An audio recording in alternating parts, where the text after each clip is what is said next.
dengan NIM 23210102. Saya merupakan mahasiswa Teknik Informatika dari Universitas Teknologi Bandung. Di sini saya akan mendemonstrasikan fragmentasi dan replikasi dari database terdistribusi. Baik, mungkin langsung saja. Di sini kita harus menyiapkan SAMPP dan pastikan bahwa MySQL sudah di start. Kemudian kita masuk ke sel. Kita masuk ke MariaDB dengan mematikan MySQL min viewer. Nah, kemudian kita akan membuat fragmentasi. Fragmentasi sendiri dibagi menjadi dua, yaitu fragmentasi horizontal dan fragmentasi vertikal. Nah, pertama kita akan membuat database terlebih dahulu. Create database unik misalnya ya. Nah, kemudian kita gunakan database tersebut dengan perintah use unik. Nah, ini udah masuk ke database unik ya. Nah, lalu kita buat tabel create tabel mahasiswa.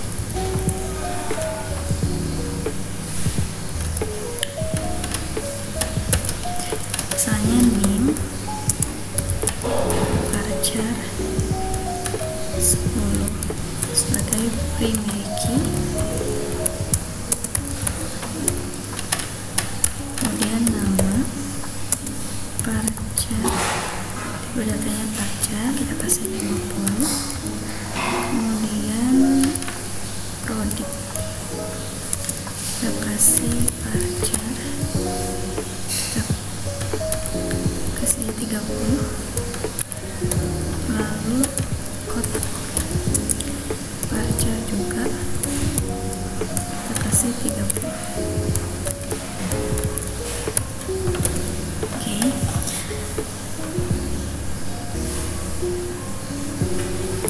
Kita lihat ya.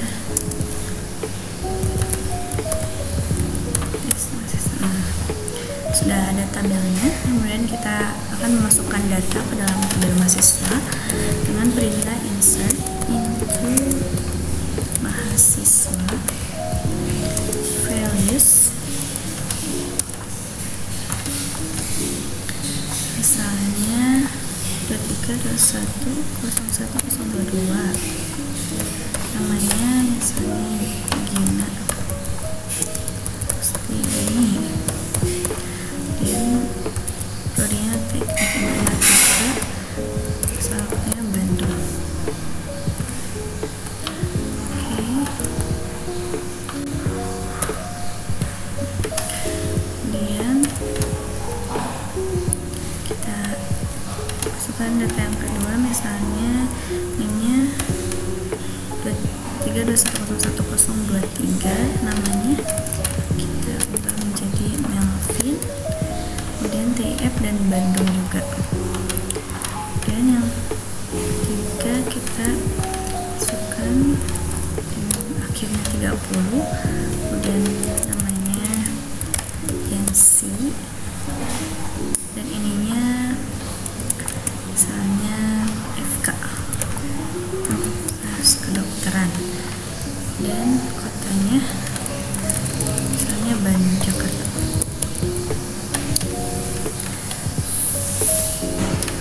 Kemudian yang terakhir kita kasih 4 data ya. Ini 1, dan ini namanya Kim, dan ini misalnya apa ya, SID, kasih Semarang.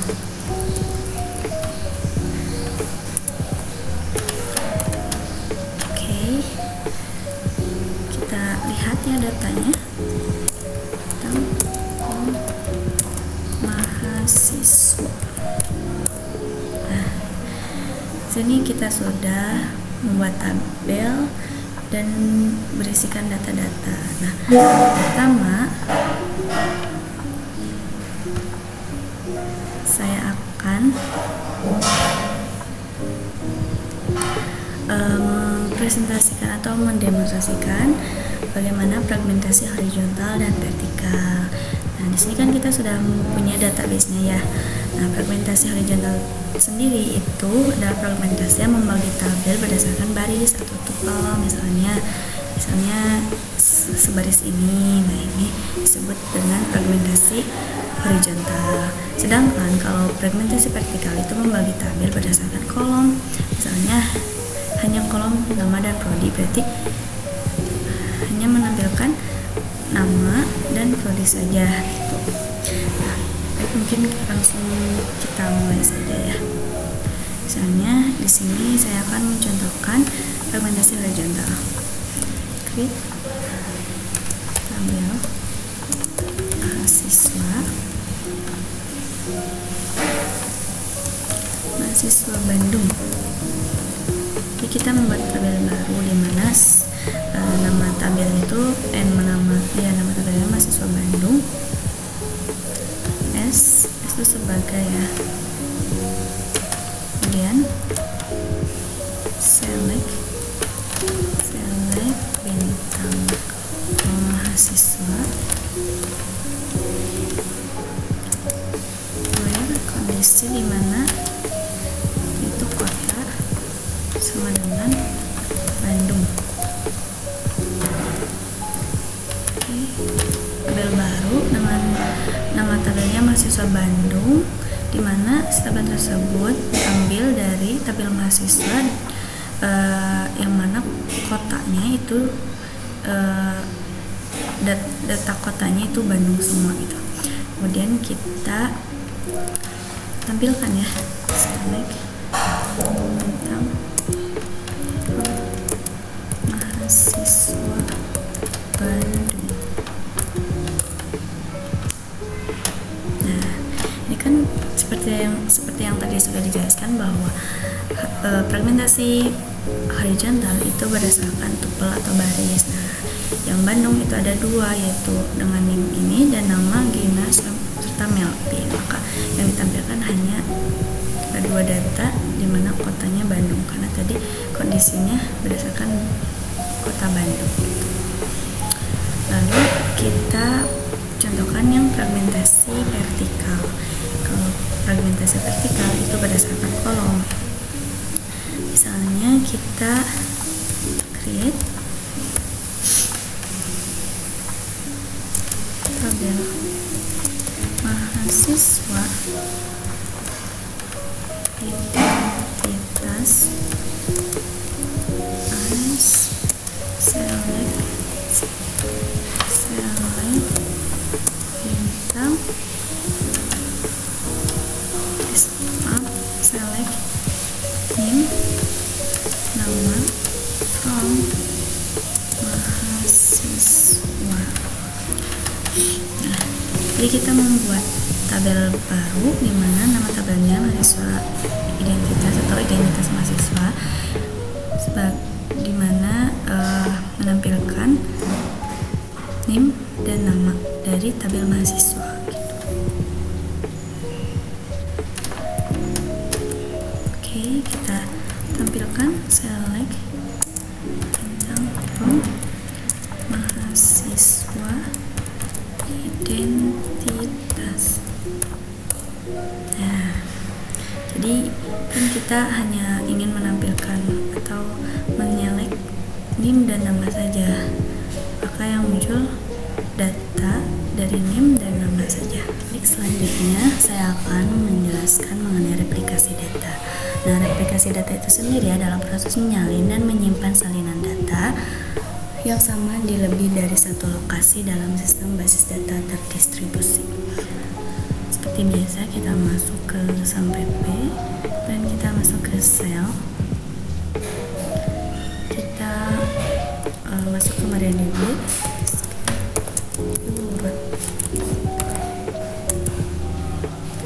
Dan kita akan membuat database baru dengan nama database kantor pusat.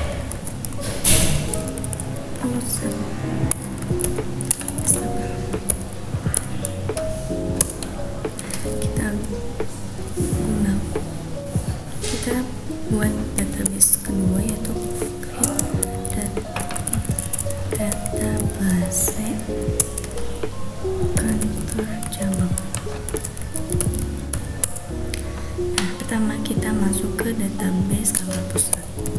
Kita use kantor pusat. Kita sudah masuk dan kita membuat tabel pegawai.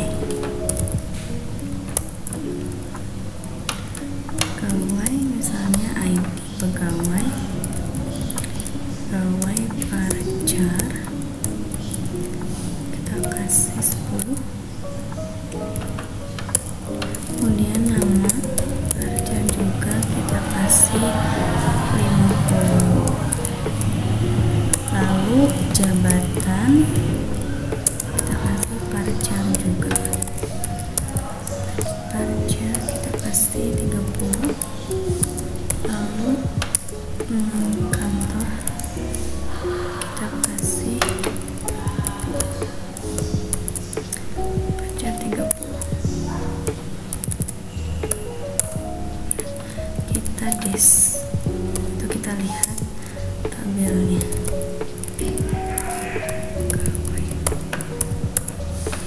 Sudah ada. Lalu kita masuk ke kantor cabang.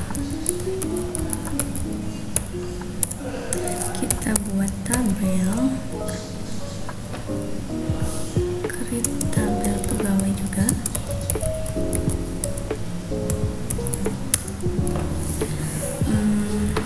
ID pegawai sama ya, parcar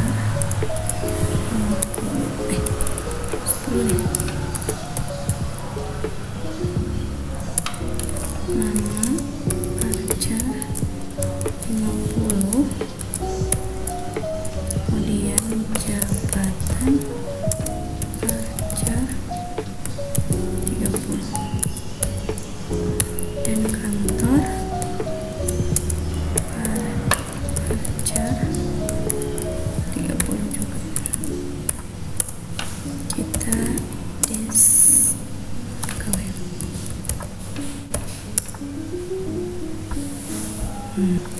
Use kantor pusat. Kita masukkan data ya. Insert into pegawai values. Nah, 101 ini namanya Andi. Terus manajer tinggalnya di Jakarta. Oke. Kita ganti aja ya, 02 namanya menjadi Budi. Jabatan kita jadikan staf. Dan ininya di Bandung.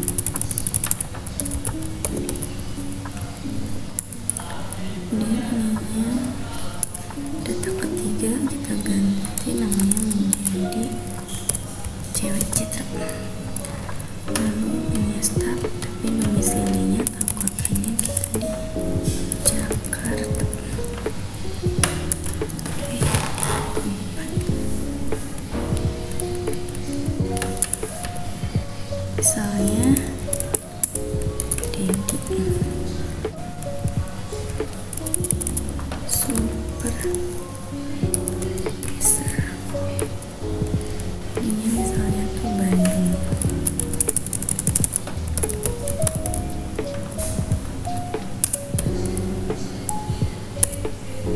Lanjutkan mengenai replikasi sendiri terbagi menjadi dua, yaitu replikasi sinkron dan asinkron.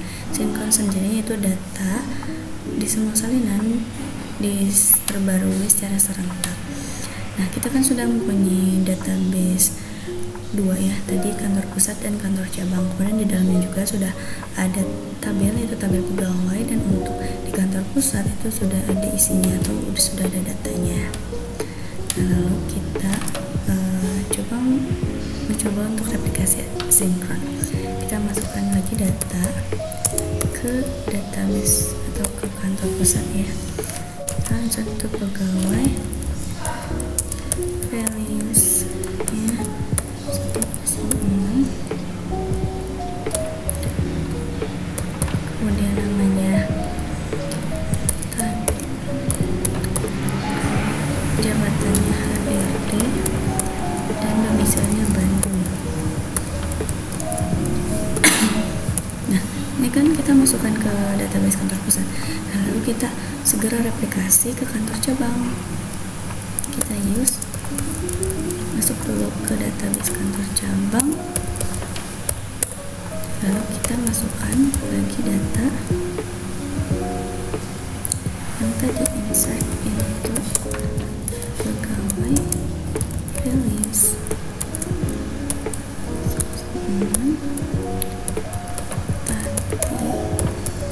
HRD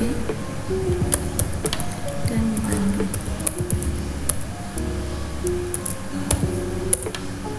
Itu udah. Kemudian kita tampilkan data setting from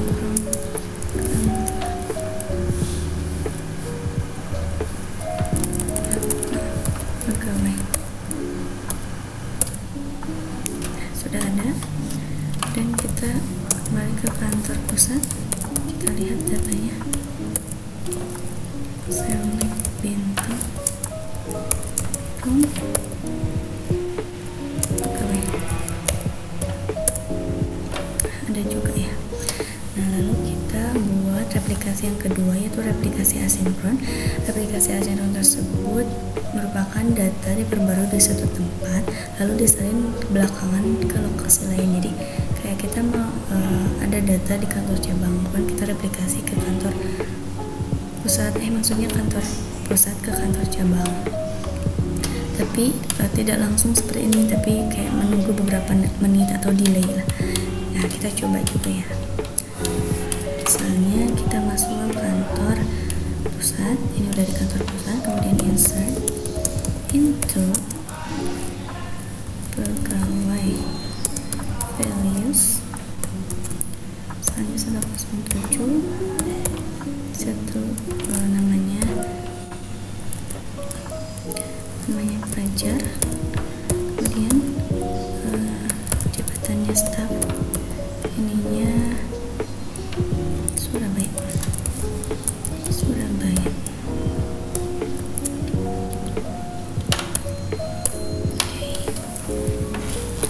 Nah, kita tunggu beberapa menit untuk menyatakan delay gitu. So, kita coba tampilkan dulu misalnya.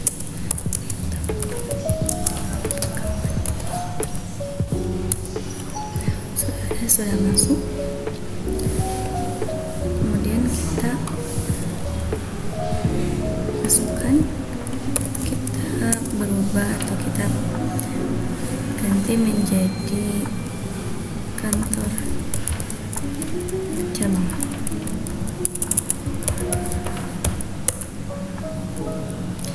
Lalu kita masukkan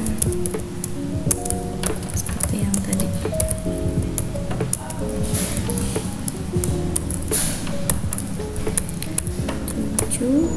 Namanya pelajar, dan ini staff, ini Surabaya.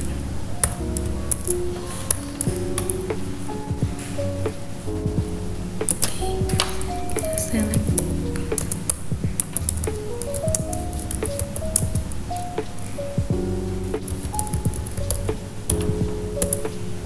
Sudah ada. Baik, mungkin cukup sekian dari saya. Mohon maaf apabila ada kesalahan. Wassalamualaikum warahmatullahi wabarakatuh.